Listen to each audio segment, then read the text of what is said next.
Hello, am I audible and visible? Yeah. Okay, thank you. Pronoun function again are he slash him. I'll take POIs through voice. I'm beginning my speech in 5, 4, 3, 2, and 1. We think that the glorification of grit is the portrayal of a reality that's only achievable by the wealthy, by those in power, and those by who are likely to have luck within the system. And that's why we oppose it. We want to first note then, what is this likely to look like and what does it mean then? I think it looks like a larger portion of success being attributed to the grit of that individual. And so the way it is portrayed is likely to be what most people see. So characters overcoming their struggles. It's likely to be large things like working long hours and doing things that are likely to make likely to have a great amount of change within like the long term. Why is it likely to manifest in this way? Firstly, it's likely to be large changes because it's what sells most people, but also because it's what shows most value in that grid. Because what's the point of grit if no success happens in the end? So I think the likely ending of these kinds of stories is like getting a house, winning the championship, getting the person of your dreams. But second, I also want to know that a lot of these things are likely to be idealized and likely to be in large scale just in nature because these are long-term goals that people are likely to work towards, people are likely to want at the end of the day. So I think from this framing it is clear that these things are likely to be large scale, large expectations from you. Then there are two arguments then coming from my speech. The first thing is why this is largely harmful for a lot of people, and secondly the comparative. But before that, I'll take a POI if there's any closing opening. All right, two arguments. The first one, I'll explain that this is likely to be harmful for a lot of people. Why is the case? We want to just point out in framing that success is unlikely for the vast majority of people, and it is therefore bad that it is portrayed as something that is reasonable for a lot of individuals. Why? The first thing is because of the birth lottery. A lot of these things are things that you cannot control. So the family that you live with the capital you're likely to have from the very beginning, and many of the things that you're likely to live with are things that you cannot control. And so these things are incredibly arbitrary, and you do not have control over generally the things you can get success with. But second, I want to know there's already a lot of structural barriers for a lot of individuals who are in these places because one, there are likely to be pernicious incentives to keep them poor so that you're likely to be able to exploit them like in countries within China. Second, you're likely to have things like glass barriers. Like incredibly patriarchal societies still have things like that. But lastly, just incredible amounts of barriers do still exist for a lot of people, even if you're in the middle class, because you're likely to they're still likely to want you to stay and work things like 9 to 5 jobs. They probably won't want you to get more power because it's likely to be harmful for a lot of people in the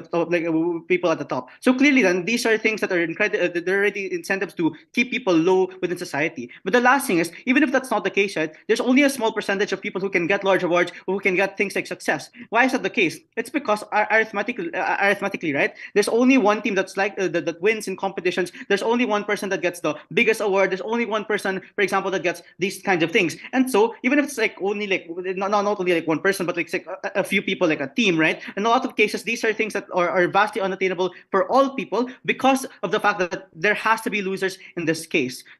So with this, right, I want to note that this is incredibly important because it shows that not like just success is not attainable for a lot of people, and that it means that if you're portraying it as something that is accessible, it's likely to make people far worse. Why does it make people far worse then? There are three reasons. The first thing is because of the pernicious advertising that's likely to exist because corporations want to sell you unhappiness. So it's for example, you need the house because it's a sign of your success. You need things like forms of success that you worked hard for. So it means that you will be happy at the end of the day because you get this large house that your family will love. So I want to know this is just true because one, these are ways that, and just active, tangible things to show that you have succeeded. And so it's likely to look like large houses that you already bought, like likely to be looking like you have large amounts of wealth, and so that's the most tangible thing that they can sell to you. But moreover, I want to know this is likely to be the active way that they can sell unhappiness to you because you probably want a form of success then. But the second reason is also true.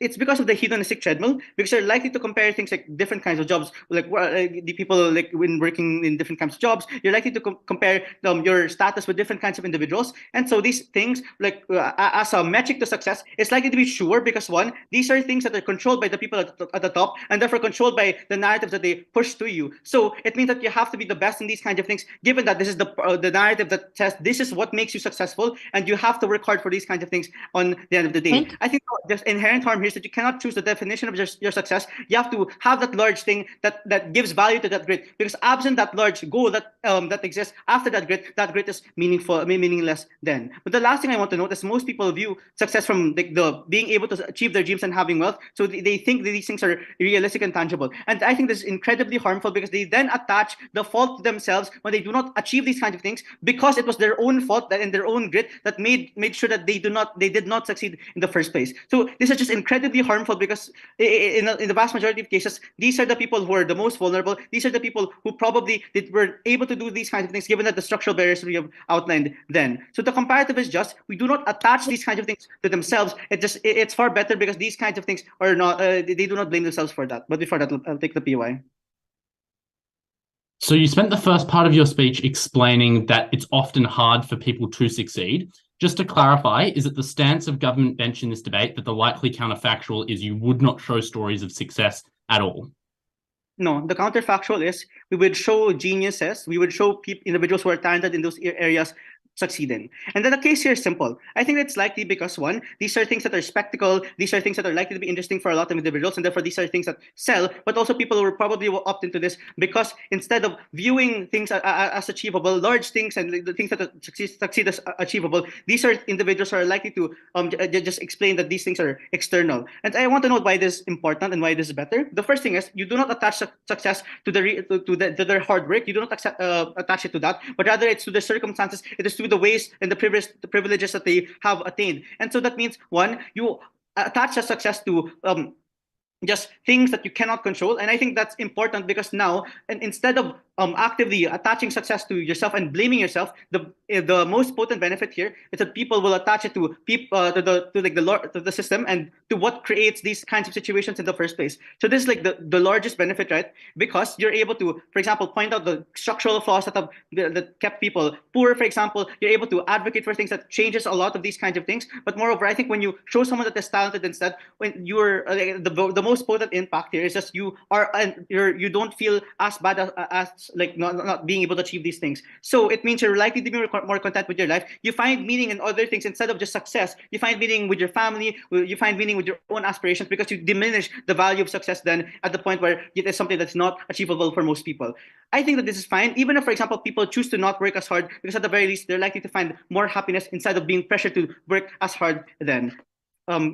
I think that from this speech, firstly, we proved that people are likely to feel terrible with this narrative, and secondly, why people are likely to be better. I think, yeah, propose.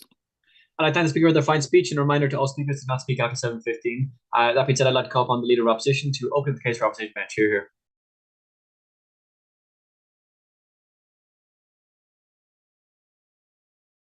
Hi, can I check that you can hear me? I also try with video, but I've had issues. Yeah, you're clearly audible to me. Okay. Still audible? Yeah, still audible and now visible. Perfect, thank you. If that changes, let me know. I'll turn off the camera. One sec. Let me turn on my timer.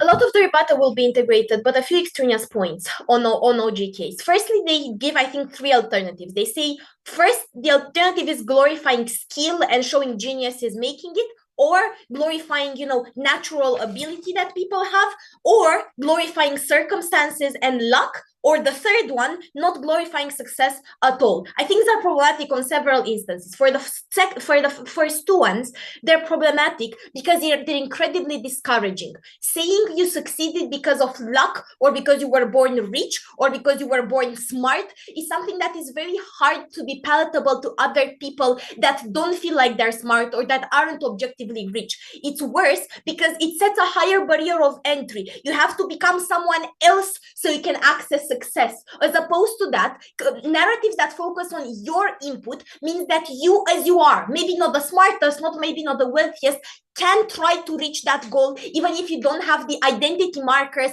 that would open you up to success from the get-go. So objectively speaking, it's significantly better to empower people and to focus on their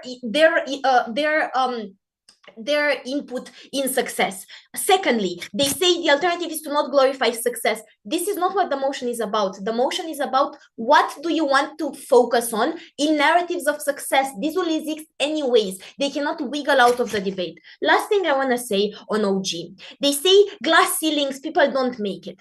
Panel, two relevant things here. One, this is the best time to try to break through glass ceilings, right? Lobbying power is not affected in any way by this motion. But what we have are liberation movements that constantly keep and will keep pushing for that. You have affirmative action. So if any time, this is a good time to do that. But secondly, glass ceilings are symmetric on both sides of the house. So the question is, what is the kind of mental openness and hopefulness you want to give to people? Now, getting into our arguments. What does glorification look like? I interact with OG portrayal of glorification means idealization. I think it's untrue, surely. Maybe in the first year of glorification, it might be. But as it grows, there's a nuance that gets deeper, right? People have very different paths to success. You're going to interview a lot of stories, a lot of people that have reached success through girth or however it's called, but that have had different holders throughout and that are going to say how hard it was. See, for example, Nikki and Rumen explaining how they got here through sheer work and sheer passion, but also outlining how hard it is to be an ESL speaker. So you can have a lot of nuance within this. Secondly, it's very useful to have glorification because it means that it is studied, right? It means that you see the implications of this girth or however it's called, and you also see the potential mental harms. Psychologists are trained to recognize them. You have mental health forums that warn you against the danger of overworking yourself or being overly fixated on this. Third benefit here when you have glorification, you can better identify it in narratives of success, or you can better identify people who have this good quality in them. There are two types of people that don't have it, and as a result of glorification develop it, which is great. I'll explain in an argument. The second type is people that do naturally have it, and as a result of the glorification learn to handle it better and minimize harm and do it constructively in a healthy manner, not throw out the window all of their life. How? You do it through movies, blah, blah, blah, but you also do it through people telling their stories. This is how I got rich. This is how I got healthy. This is how I got into Harvard despite coming from Eastern Europe. This is crucial because this is a kind of narrative that can be applied to whatever counts as success for you, which means that is a narrative that just says, try, keep at it, which you're very likely to do. This is crucial. One, because it empowers others. It has a trickle-down effect into making other people hopeful as well. But two, as opposed to skill or luck, it can be trained, developed, and learned. First avenue through which we can win, therefore, is to prove that it is good that we promote it, irrespective of whether it's true or not. Several reasons and impacts. One, it is not ability dependent. So even if it transpires to you to a lesser degree, you still get to a better job or a better school than you would have gotten before. Maybe not Harvard, but a significantly better one. Also crucial that it emphasizes that you can outrun people that are more talented than you by working and by being super passionate. Secondly, it involves and it requires and it focuses a lot on discipline and self-regulation, which is crucial because it gives you mental discipline. It's through trial and error, you get good, mental habits, working habits, which are objectively good things to have and help you achieve success objectively better. But it's also relevant because it counters the you are too much, you're too fixated on debate, on writing, or on your job, which is a good counter narrative to have because you shouldn't tamp people down for their passion. Lastly, it provides hope and it encourages moving over setbacks, going over them, because it kind of says there's a certainty of success at some point, maybe not in the first year, but at some point, if you keep working, you are going to get there, which gives people the tipping point to go to push another, go at another competition or try another workshop. I'm happy to take CG, if not OG. Yeah, am I audible? Yeah, go. Who tells the stories? Is it the survivors or the people that never made it? I think the degree, I think the number of people that survive is very wide. You have people that have made it from poor backgrounds, you have people that have made it through other circumstances. There is enough people to tell a good story. Lastly, it structurally encourages you to set intermediary goals, right? Because if you're super passionate and super meticulous, it means that you want to account for evolution, which means that it is good to set intermediary goals, which is good because it means you don't get delayed gratification. You get dopamine release at intermediary steps in your journey, which is crucial. The impacts here, to scale them. Small impacts, but which accrue a lot and for a lot of people. Even if you don't reach the same goal, you reach a better goal than without this narrative. Or you get at least an objectively sturdy, better mental framework. This is an everyday benefit that gives emotional comfort and self-assuredness. This is the second one is big, accrues less often, but is crucial. In high stress environments or with high risk getting into Harvard, it's likely to constitute the tipping point that makes you do it. This is especially relevant for women, minorities, or neurodivergent people, because it attaches a positive and moral connotation to struggling and to being determined, which is something that they have historically been judged for. It is also true, right? If you are able to outlive everyone else that is better because you keep going at it, objectively, you are going to get better. Oh. I would like to thank the speaker for the fine speech and call upon the Deputy Prime Minister to begin the case from the bench. You're here. Hi, am I audible? Yeah. Oh, wonderful. I'll take POS through chat. Starting with.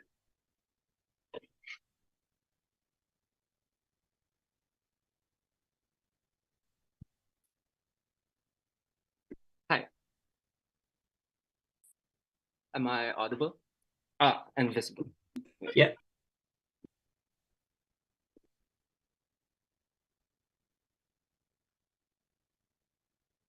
Okay.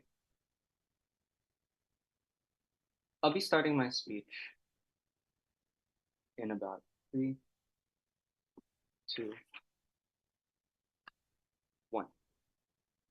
You see, the glorification of grit within narratives of success often ignores the role of intrinsic and entrenched structures of privilege that benefit people. It's not just geniuses, We explain that it's talking about things that they benefit from and attaching that success to the fact that Natalie Portman was rich in Black Swan, that Beth Harmon was a genius. OG thinks that the cognizance of it allows poorer individuals to be happier and see their struggle as something that isn't the cause of them feeling like they aren't working hard enough, and therefore divert their resources into the actual structures that are able to change it. But secondly, I want to talk about why glorification, including grit as a prerequisite to the vast majority of instances, makes the individual far worse. Firstly, responses. They talk about how it's whatever counts as success for you.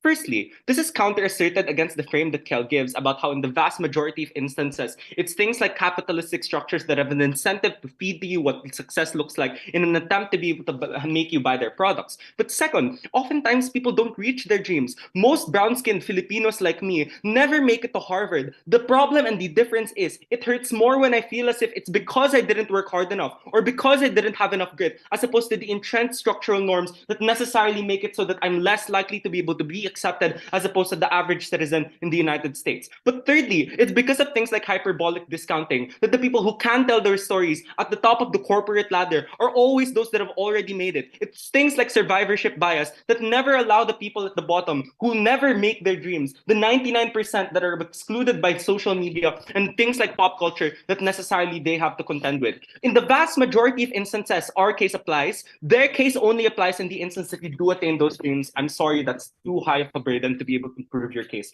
which is why OG is immediately winning on face.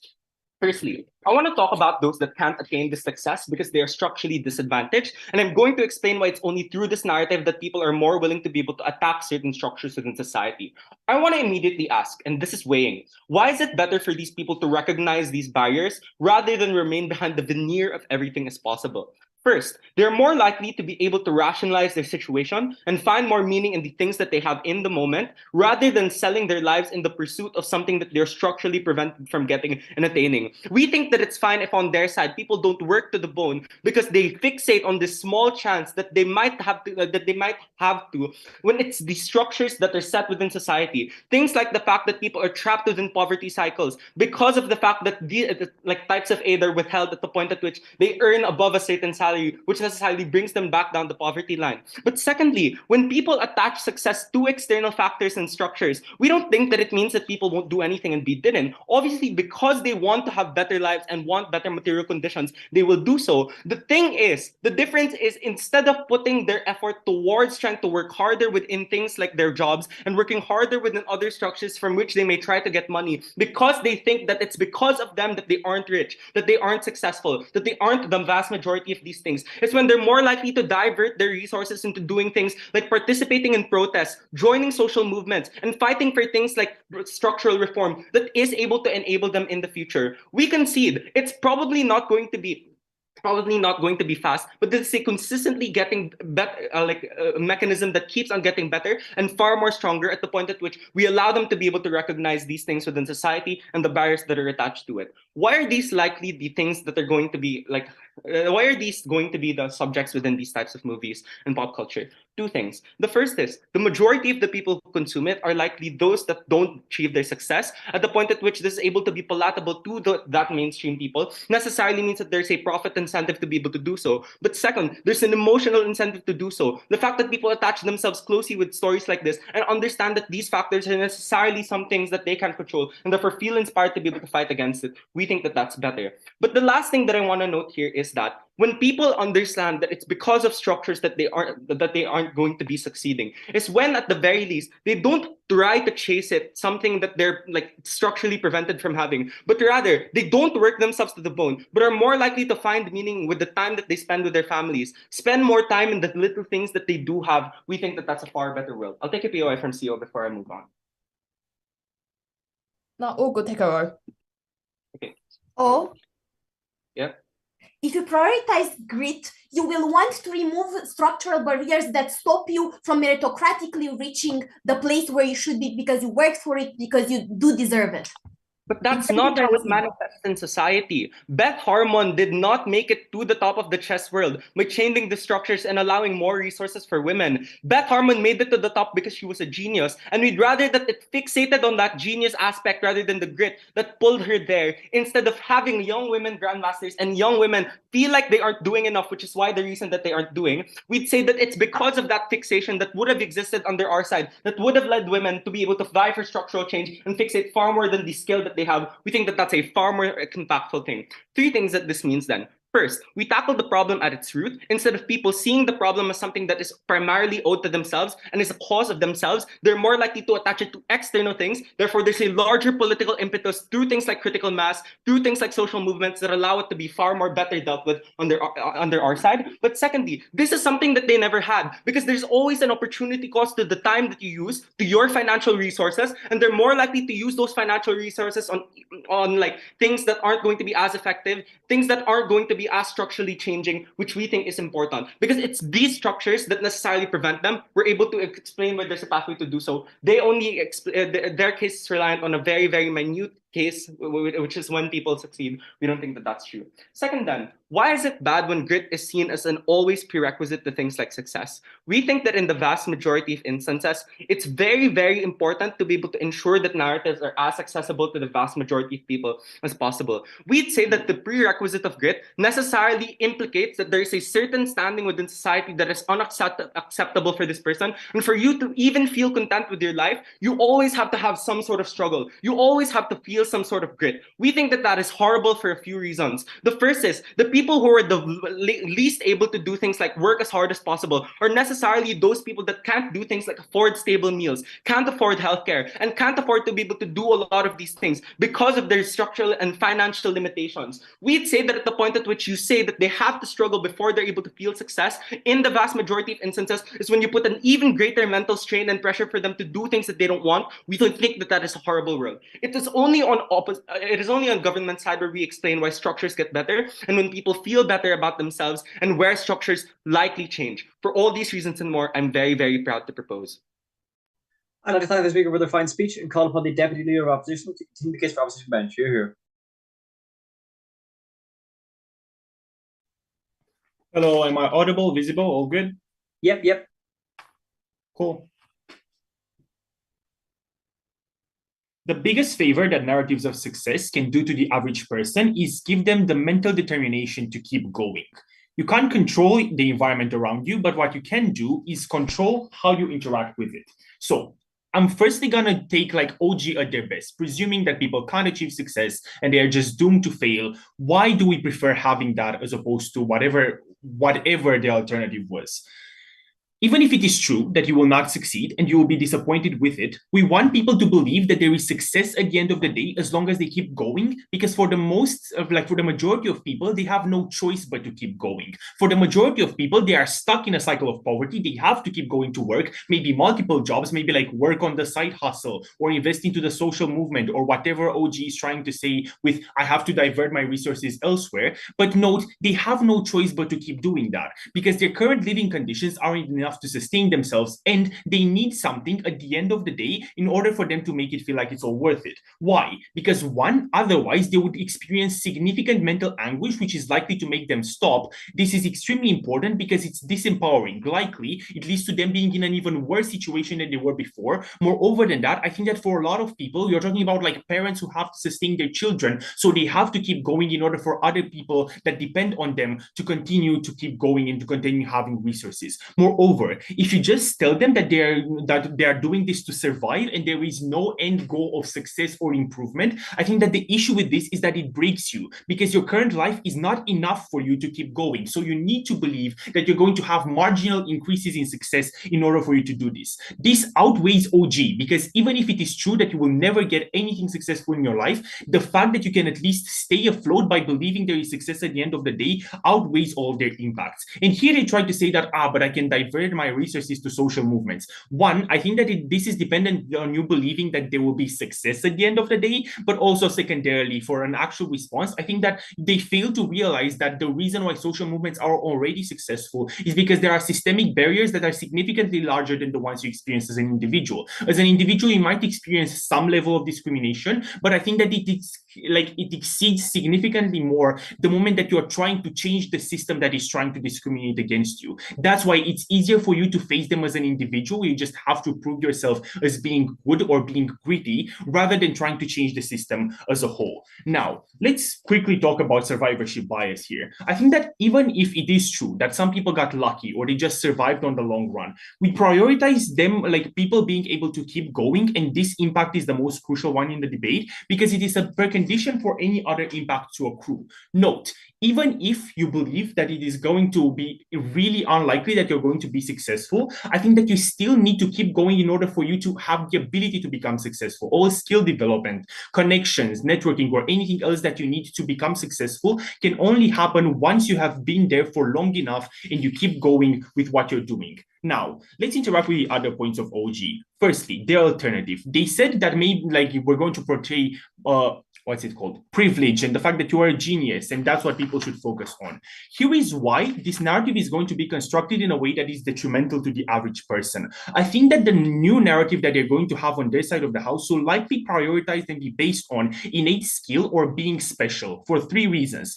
Firstly, this was the narrative before the one about grit, right? Like we used to believe that you make it because you're special. Now we changed it to you make it because you keep going and you work harder. It means that unless we have this is already in the cultural background, it's likely to make a massive return. Secondarily, I think that the people creating the narratives are the people who are successful. They love kissing their own ass. So that means that what they're going to do is portray themselves in a positive light, as CG also points out in their POI. Thirdly, I think that it justifies success in a way that's meritocratic, and we need this in order to cope with a society that isn't necessarily meritocratic. We need to believe that success is achievable or at least in some way deserved. So that's why they're going to be like the alternative on government side is the narrative that you're going to be special. Why is this detrimental for people? Firstly, because it's significantly more discouraging. Everyone can at least gather some force of will to keep going with what they're doing, but there's nothing you can do about innate skills that you just do not have. Secondarily, it creates the idea that the people at the top can never be taken over because they just possess a quality that you will never be able to achieve. And thirdly, it makes it unable for you to take actions to help yourself or militate for things, and that takes down their point on how I'm going to enter a social movement. If success comes from like extremely different people who have innate characteristics. I do not possess those innate characteristics. Thus, me entering a social movement or doing anything else is unlikely to bear fruit. This takes down the alternative and the point on qualization to get help and everything else.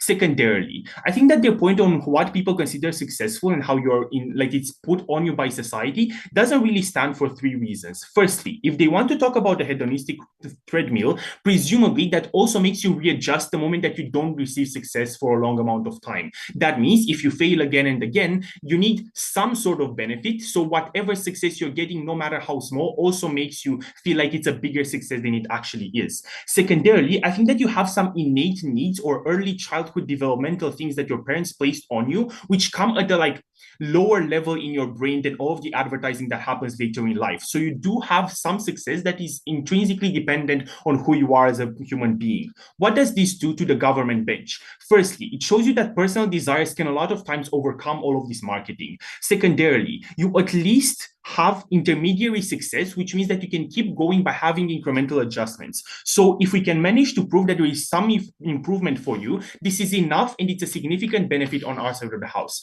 So how do we achieve success? Firstly, by making you stay in order for you to have skill development. This is extremely important because skill development is what will then lead to success. But in order for you to build any kind of skill, you need time. You need periods where you stress that skill and then periods of rest, readjustment. This needs a lot of time. Making you keep going is the most sure way of making you achieve that skill. Secondarily, I think that this is the best time for us because it's a more meritocratic society than it used to be because of things like affirmative action. This is the best time for us to stress the fact that as long as you keep going, you're more likely to succeed, especially if the society is getting better and more adjusted and less privileged than before. Thirdly, I think that the structural barriers are going to be outlived by everyone else because you are the only person that stands at the end of the day, and that experience itself gives you an advantage. This shows you that in the worst case scenario where you truly fail, you probably need this to keep going. But I think your life gets significantly better the moment that it gets better one day at a time. I'd like to let the Speaker of the fine speech and call upon the Member of Government to extend the case for government bench here.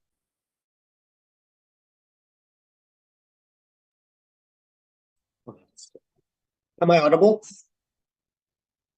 Yeah. Right. Yeah, well, what do you want to do?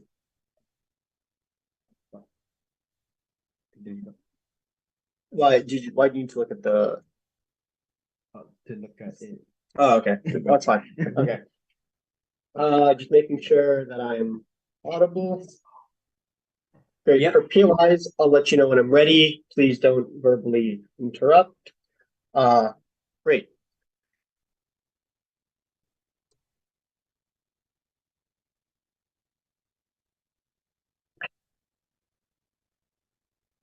Three, two, one. Gov would have you believe that man is both the sculptor and the marvel, that he makes of himself whatever his mind can fathom. We are not Michelangelo. We cannot replicate his story, and it is cruel to glorify what is unattainable. That's my intro. The case line is going to be a bit different from the intro. Three things. Firstly, why these narratives are likely to manifest in the most pernicious ways. Secondly, how this obfuscates people's decision-making when deciding what sacrifices to make. And thirdly, the impacts that directly flow from that. Firstly, the issue with OG.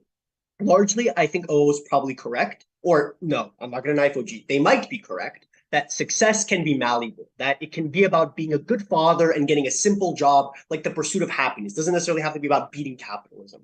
Secondarily, the issue with OO then is that on either side, I think people have inherent incentives to work hard that don't need these narratives to tell them that you'll make more money if you work harder, that there's benefits to working hard. If you spend more hours at the job, you'll get paid more. Our case explains where the particular change in glorification actually is in society. Important pieces of framing and characterization before case proper. One, note that on either side, there will be narratives or forces that say grit is valuable. Things like religion and Calvinist rhetoric that are not specifically narratives of success. Secondarily, the inherent desire to make more money or survive. Thirdly, decades of branding and advertising by the right on meritocracy that has instilled at least some degree of value in that. Fourthly, biologically, we see value in hard work because it reflects common values we find important, like passion, desire, etc. The upshot of this is this isn't a tipping point to tell people that there will be benefits to working harder if you work a bit harder. I think that is largely something that is unpersuasive, but also just not a delta in this round. Secondarily, our counterfactual doesn't have to eliminate any mention of hard work. You simply don't glorify it. That is to say, you can still show luck and geniuses, for example, who are lucky, but still put in some hours at the office. They advance past their colleagues, etc., because they put more hours in the lab, etc.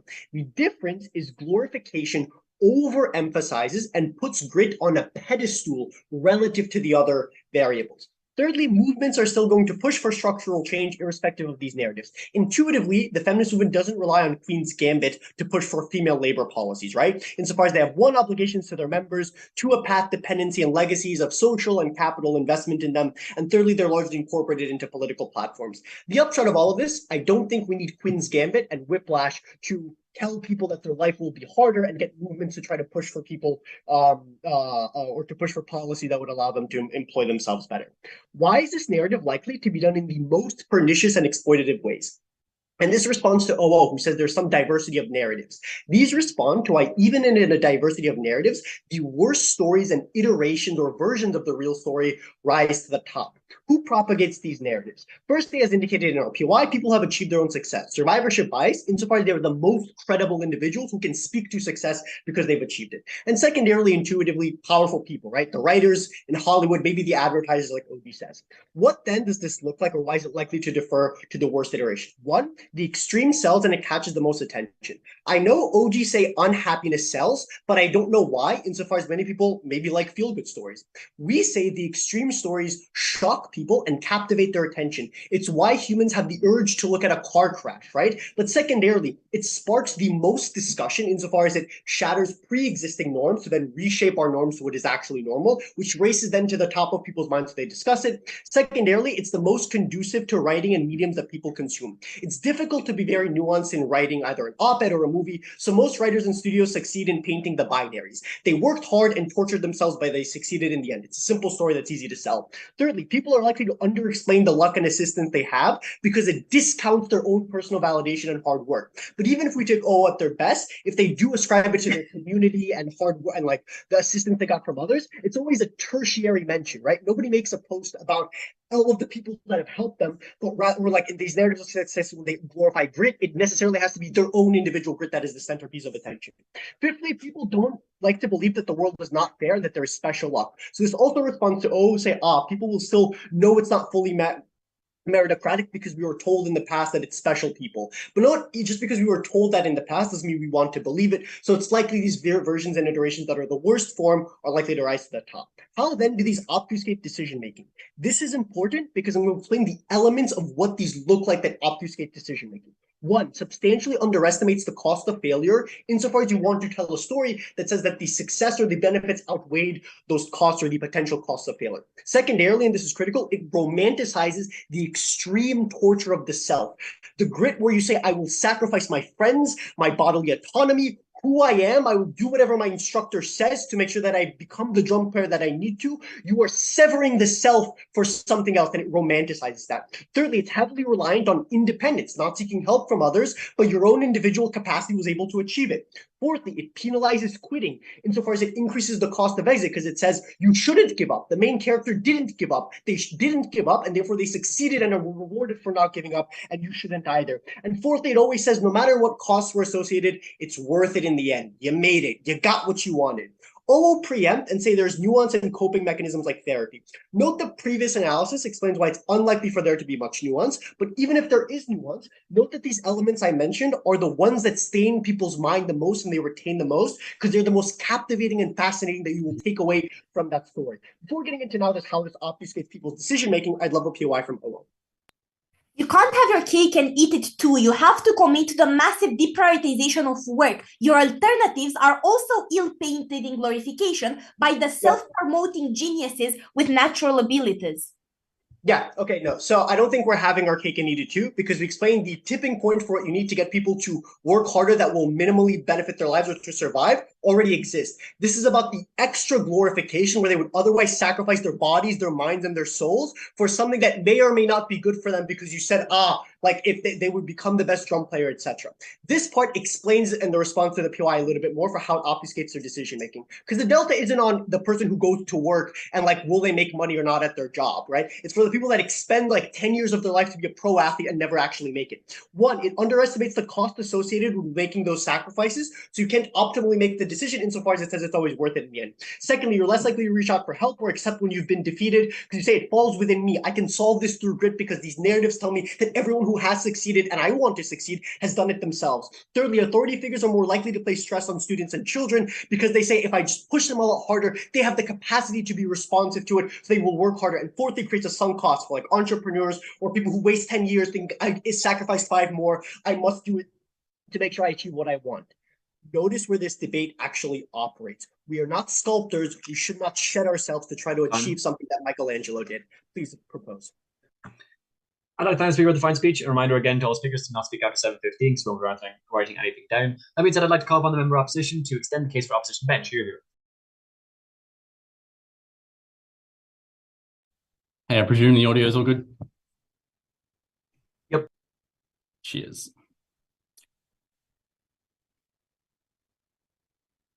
All right. I want to start this speech with a little bit of a logic puzzle, because opening government first makes the claim that on their side, we will obviously still show success. Opening government second makes the claim that the counterfactual that we will show is successful people who are just talented. So I think the only conclusion of those two claims can be, we will show that if you are talented, that is sufficient for you to become successful. So when they then go and talk on it about how structural barriers exist, they are the side who is claiming and who would push a message that says, if you are sufficiently talented, you should be able to make it, that structural barriers won't be able to stop you. When we know that that isn't true, when we know that talented people from disprivileged backgrounds all over the world cannot succeed without having to put in far more effort than similarly talented people who came from backgrounds of privilege. And I think that observation alone takes this debate for closing opposition, because it shows that the stance of this government bench in this debate is one that would deny the existence of structural barriers and say that all you require is to be talented. But beyond that, what is closing opposition going to bring you in extension? I think the rest of this debate makes the classic media debate mistake of being like, this particular narrative in this small subset of media is going to change radically how everyone in society acts. And Gov member, to his credit, also makes this observation at the top of his speech, which is that this is obviously not going to massively change the entire way that everyone acts. The problem was then that the closing government case was contingent on massively changing the way that lots of people acted, like you're going to work yourself to the bone. And I would say that the problem with that is that for the vast majority of people, this isn't going to make a huge difference. So how is closing opposition going to win this debate?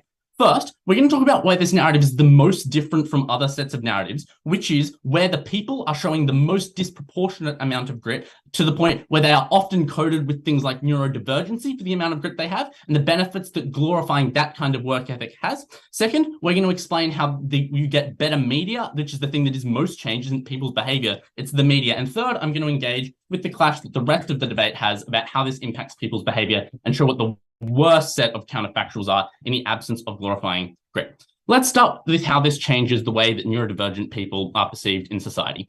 The question to ask yourself is, where does this debate apply to the greatest degree? Because it's not really about people who are going to work a little bit hard, because that is it's kind of unclear how that is differentiated from just a kind of general working hard is good narrative. This debate functions mostly and most significantly for a set of people who show abnormal levels of grit, when they are obsessive about things in a way that is often correlated with them being neurodivergent. And I'll note that when people are given that level of grit within media, they are often portrayed as neurodivergent characters, both in that amount of grit and also in other traits, right? They're also often given other traits of neurodivergency. And we saw this, for instance, in the Queen's Gambit, where it is heavily suggested that the main character is neurodivergent in multiple ways. And the reason they tend to code them with other forms of neurodivergency as well is, first, because they want to create consistent characters. So they want to create characters that have similar traits across different areas. And secondly, they want to fit into pre-existing character stereotypes. So what this establishes and what you should know so far is that the set of people who are most likely to have the most extreme and the most noticeable forms of these narratives apply to them are people who are coded with an amount of grit that is often associated with neurodivergency and who are often given neurodivergent traits in other areas as well. So why is this glorification good? I'll note here that often the comparative of the way that these people are glorified is that they are laughed off and made as a joke. But even if you don't believe that within the media, you should believe, and I think it is empirically true to the ordinary intelligent voter, that people who have neurodivergent traits are not taken seriously in society, do experience a large degree of discrimination. And this is an important pushback against that. This is a way to say that these traits actually are good, that they are not a negative thing that should be laughed off, that these people ought to be taken seriously. And it also says, because note there's a kind of a halo effect, when you glorify this trait, you also glorify the character rather than unglorifying the character. So you're providing more positive narratives about neurodivergent people. Why does this weigh over the rest of the debate? First, I'll note that this is where the debate functions to the greatest degree, where it is the clearest that this debate is different to just, hard work is kind of broadly good, which is something that a lot of people believe. And second, it is this is a particularly vulnerable group of people, and it's also a group of people who are meaningfully changed. Their lives are meaningfully changed by media narratives about them. Insofar as people in society don't have a lot of exposure, it means that often media narratives can actually be incredibly important to the way that these people are treated. So that establishes why people with neurodivergent traits are likely to be treated better as a result. Second extension explains why this simply makes media more relatable. Because the rest of the debate focuses on how this will affect people's behavior. And I think there are 4 reasons to believe that people's behavior, outside of the small set of circumstances I've just pointed out, won't be changed a lot. First, because closing government says it, and I agree with them. Second, because people's behavior is often affected by far more other narratives, their family, their direct financial incentives. Third, because this is actually just a relatively small amount of media in the set of media that exists. And fourth, because there's a large degree to which people recognize that media is actually distinct from their own lives, that it exists in a kind of a fantasy land, so they're less likely to action it in their own lives. And I know the impacts in this issue, like media gets better, sound less impressive, but they're far more likely to occur, right? We just get media that is more relatable to people. So before I explain what the impacts on media are, I'll take opening government. Yeah. Why is it that it is exclusive on your side that neurodivergent people are likely to have better lives when people will still have education, people will still have other films that make them feel better? Yeah, so this is the claim I make, that the whole debate is kind of symmetric because other things exist. The question you have to ask yourself is, to what degree does the symmetry exist? Because I would say that there's lots of different narratives that exist for how general people should treat their lives, but obviously neurodivergent people are a set of people who are less represented in other media and in other narratives that's in society. To the degree that every issue in this debate is pretty symmetric because there's like other things that influence it, this is the least symmetric issue in the debate, right? So what is the impact on the media? And the comparative I'm going to use here is opening government's comparative when they say, we're just going to glorify people who are talented. First, it makes it easier to identify with the characters because most people can imagine that they could work hard or they have worked hard in the past. But like, I'm really stupid and I can't imagine waking up tomorrow and being smart. So it's hard for me to be able to identify with that character. Second, you just get better narrative story arcs because your level of motivation can change over time. It can wax and wane, whereas your level of talent often doesn't. And third, you often get underdogs because it's people to root for. It's very hard to root for someone who's just so naturally talented that they were always better than everyone else. That establishes where the most delta exists, that's to say media, you get the most change. The final thing I want to establish is why the counterfactual is often going to be worse. I hinted this in my intro, but we explained that when you are saying you can succeed without that extra grit, you often deny the existence of those structural barriers. Or secondly, you often end up in a situation where you're having to show minority groups or other disprivileged groups taking underhanded tactics in order to succeed, and noting that minority groups are often associated with underhanded tactics in media anyway. That means that the counterfactual is often worse. Thank you. I'd like to thank the Speaker with the fine speech and call upon the government whip to close the case for the government bench. Hear, hear.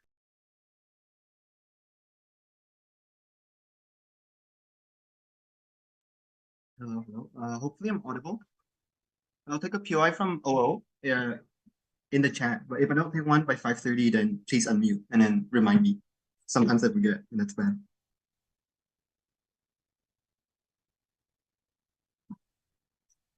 Starting my speech in 3, 1. First, let's deal with CEO's extension on neurodivergent people. I want to note 3 responses to this. The first one is that this is probably bad insofar as it does not glorify the parts that actually make these neurodivergent people socially undesirable. So you're only showing like them working hard, but not, for instance, autistic kids not being able to interact in social situations, or for instance, ADHD people not being able to concentrate. Insofar as these are the things that they actually struggle with the most viscerally in their lives, I don't understand why the portrayal of other characteristics, i.e. grit, gives them any degree of solace. Secondarily, I also want to know that people now associate neurodivergence with grit singularly, which means that like neurodivergent people are now just inherently boxed into one trait, i.e. at the point at which you don't work hard, where you don't obsess over something, you're not seen as a person who's neurodivergent, you're just seen as someone who's like acting out to get attention, and so therefore these types of people don't even get help on their side insofar as they've narrowed the definition so hard. But thirdly, I also want to know that there's just distinct types of media that actually glorify like these neurodivergent people. Like for instance, I don't know, The Good Doctor. I don't understand why you specifically have to go through the convoluted like route of glorifying grit in order to glorify neurodivergent people when you could just straight up glorify neurodivergent people. We can also do that on our side. I don't understand why that's like what's the word? Mutually exclusive. So now that CEO's out of the way, let's just deal with OO and why we probably win this debate. Because I want to note that the first thing that OO probably is failing in is to explain why the portrayals will be nuanced. I want to note that the first thing they said is that the portrayals will be nuanced because over time it will probably like become more nuanced. Not sure why. Firstly, Ahmed gives you a lot of characterization which delinks this, and I'll give you further weighing as to why his characterization is a lot more likely. I want to note that the first reason is that often a lot of movie productions tends to be very risk averse. There are 3 reasons for this. The first one is that often movies are huge expenditures, i.e. due to the simple reason that there's a race to the top for things like special effects, things like props, because you want to catch people's eye the most. These are often the things that hits people's eye the fastest, and so therefore, insofar as there's a race to the top to these things, which are often very expensive because you need to hire specific venues, you need to like build fireworks, often there's a huge expenditure associated with certain movies. So at the point at which you're at box office failure, you probably lose a lot of money. You don't want to face this failure, and so therefore a lot of companies tend to be very risk averse. Secondarily, there's just also monopolies inside of the media industry itself, i.e. insofar as local smaller films have to compete with the international market due to things like Netflix, they often aren't able to carve out their own like smaller fields, and so therefore these smaller companies either get bought out or outcompete by monopolies like Disney. There are 2 implications for this. The first one is that you often just get the same directors and the same show writers over and over again, and for the exact reasons Ahmed give, these people probably don't know how to fucking write these movies in a nuanced way. These people don't know how to actually portray them in the most evolved way, and so therefore you probably get the worst the worst representation on their side. But secondarily, insofar as they own by corporations, this probably means they also have to respond to short-term incentives. They have to give money to shareholders, so they probably can't fuck up. They have to make sure that it's as risk averse and as palatable to the average person as possible, and therefore changes are at best incremental. But lastly, I also want to note that in terms of advertising, it's also very hard for you to actually show the nuances as someone who breaks the norm, because you often have to portray your media inside of a 5-minute trailer. Insofar as your movies probably are more nuanced and therefore different, it's harder for people to click, and so therefore they probably don't understand the trailer in the small amount of time that you allotted. Because insofar as the more you want to break the norm, the more different it is from the zeitgeist, it's often very hard for you to capture it in a single small piece of trailer that captures people's attention. And so therefore, on their side, it's often very hard for people to access those films in the first place, because they only watch the trailer for 5 minutes, they don't understand it, and so therefore they don't access these films, and so therefore they die out, or either people just don't pay money for it, and then you don't get the evolution that they want. What's the implication of this? The first implication is that these dealings OO, insofar as it will underplay the cost of grit itself, i.e. at the point in which it's not portrayed in a nuanced manner, people don't actually understand the ways in which you have to work in order to obtain the grit. People don't have to understand the hours of labor you have to spend, the burnouts that you have to go through in order to reach success. This means that at the point in which people don't see their success come as easily as that of the movie, they often get demotivated. Note that this flips their impact, insofar as if their impact is that minorities will now work harder, but then they work, but they don't get success as easily as the movie, they get dispirited. They think that there's something innately wrong with them, and so therefore they probably get depressed, or for instance, they don't put in as much effort anymore, insofar as they don't think they're talented enough, and so therefore people just don't work as hard on their side. But secondarily, people don't actually learn how to work hard, and this is very important. You actually need to learn the ways in which you have to structure your schedule. You have to learn the manners in which you have to, like, I don't know, take breaks. Insofar as you don't have a nuanced portrayal, you actually don't know how to work properly. So the ways in which you work probably are very perverse. This probably looks like you taking 10-hour shift, and so therefore you burn out. Insofar as you don't know the proper ways to work hard, you probably aren't able to achieve the benefits. At best, you get some short-term productivity, which trades off in the long term. You get people who are burnt out, people who actually aren't able to reach the successes that they want. Again, this flips OO. Before I move on, OO can engage. This isn't a media motion, it's a narrative motion on how should the road to success be portrayed. People that access Calvinist or religious rhetoric aren't the same with young professionals. It's a smart frame, but it's wrong, so you have a massive blind spot because you don't give an alternative.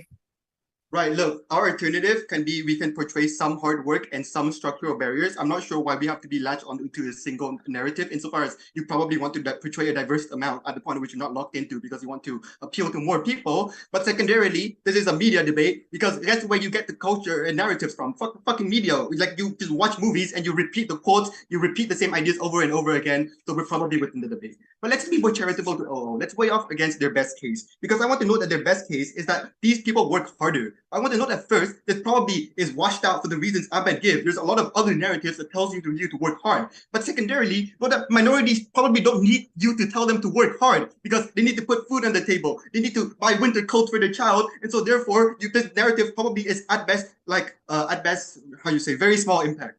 But on our side, at the point at which you literally get people who are dying because they have to work very hard, at the point at which you get people who access irreversible harms like cutting off their families, at the point at which they can't form like friend networks anymore because they dedicate themselves to work. Often a lot of these harms are a lot more perverse insofar as these people probably can't gain these social networks in the future and these sorts of ways, but also they probably overextend themselves, so this causes things like physical injuries, mental harm, like you know the drill. Let's weigh off versus OG and why we win this debate. Because I want to know that the first thing OG fails to explain is as to why this narrative will probably be bad. Ahmed and me, to an extent, proves to you why these narratives will be unnuanced and cater to the rich. At the point at which we tell you the corporations control the narratives, this unlocks the mechanism telling you as to why corporations are the ones who like sell bad things. Corporations are the ones who like gate out minorities. And so therefore, insofar as we explain this, we also access all of their impacts on minorities getting shafted by these narratives. And so therefore we, analytically extend over them. Very proud to propose. I'd like to thank the speaker for their fine speech and call upon the opposition whip to close the debate as a whole. Hear.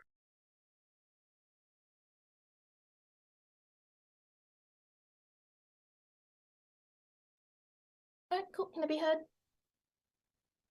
Yeah. Awesome.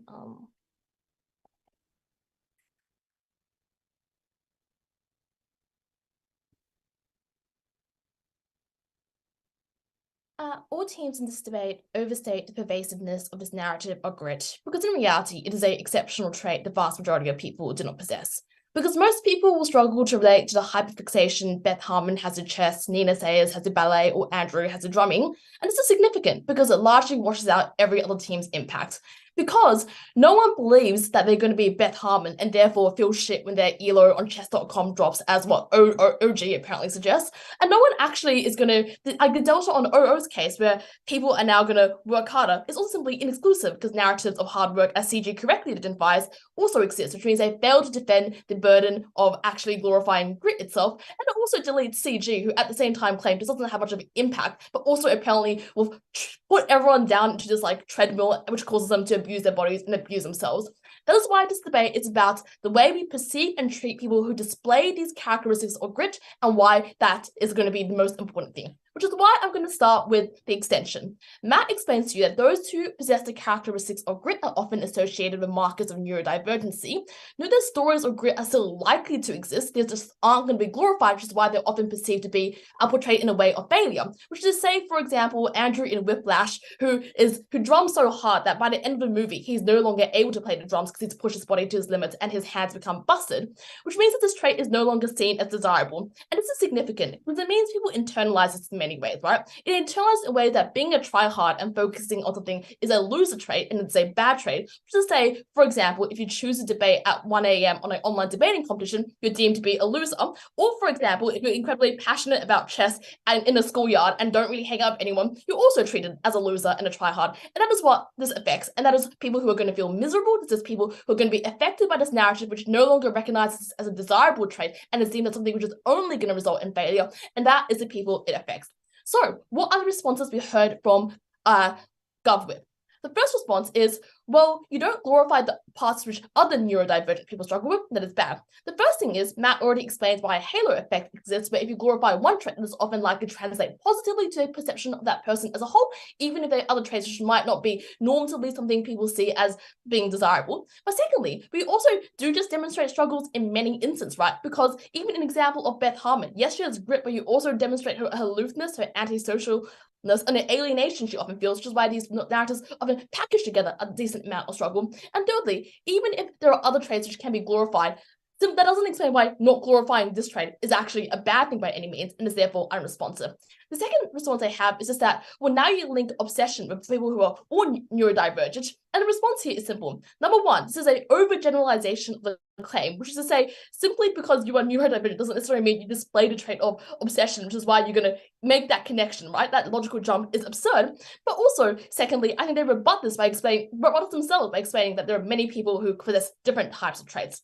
The last response is, well, under their side, they can glorify neurodivergent people too. I think this is the worst response because, firstly, neurodivergent people are already incredibly underrepresented in media because people do not understand them as well. But also, secondly, there's actually no incentive in Hollywood or in the media to create these stories in many instances because simply having a pitch someone being like, let's make a story about autism being cool is not something which sells. On the other hand, on the outside, you package that being like, well, we have a story about how this chess champion who is maybe a bit antisocial and is a bit unable to kind of connect with other people is able to overcome a bunch of gender barriers and therefore become successful. That is far more easy to sell, which is why on the outside, we actually get more stories about neurodivergent people, and that's why we win. That is why our extension stands, and now let's weigh it over the other teams. The reason why you are credited is firstly, this is the most unique impact in debate, which is that it is directly linked to the notional grit, as opposed to any other narrative which already exists that obviously gets us over all other benches who you can in some way say success narratives exist or hard work narratives exist.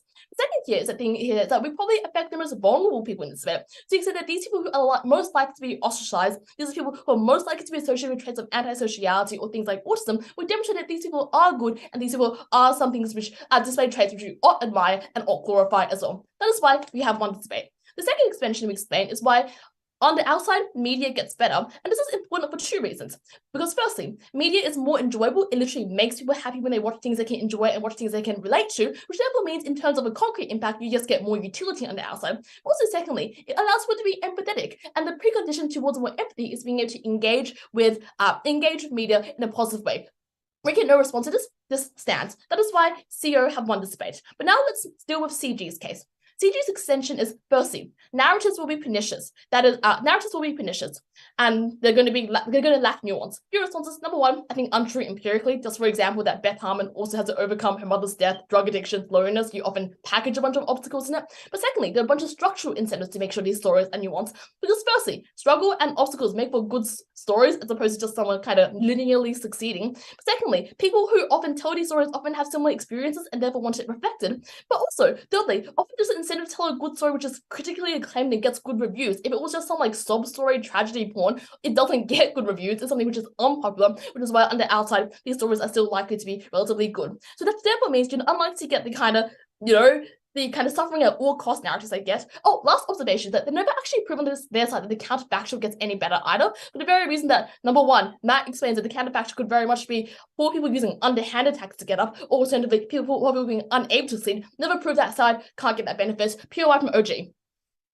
So why are seeing neurodivergent people as obsessive and gritty better than existing narratives and existing structures that allow that information to get out, or other types of narratives, etc.? I mean, presumably it's good because the media has a lot of sway, don't get POI. The next thing to then make here is that, well, these CG claims that these narratives are really bad because it means people cop a bunch of shit before because they say the success is worthwhile. The simple response is, I think this is a minority of circumstances. Most people don't want to destroy their bodies. Most people don't want to lose their friends. Most people recognize they're not actually going to become a chess grandmaster, which is why I think at At best, that is a very small group of people. And the second thing is that I don't think they ever provide people sufficiently internalize this narrative, and that deletes CG. Now let's deal with OG, which is that their case is success is hard and random, which is why people are likely to kick themselves into fail. Three responses. Firstly, they never provide people internalize a particular extreme version of a hard work narrative. Secondly, it's contingent upon people setting unrealistic goals. Perhaps someone from the global south can't go to Harvard, but they can probably go to university. But the third thing to note here is that telling people to just improve their circumstances probably does have generally good impacts. O explained this relatively well, which is to say, if you put in some hard work, you are likely to be more successful, you're likely to get promotions, you're far more likely to get good grades if you do your homework. That seems like a relatively good thing to support, which is why I think OG's characterization of this debate is both very far removed from the emotion, but also one which is deeply unrealistic as to what actually occurs because they never prove a key mechanism about internalization. That's why CO wins. I would like to thank the speaker of the fine speech and thank everyone for what was a fine debate as a whole. Virtually across the floor and shake hands. And we will call you back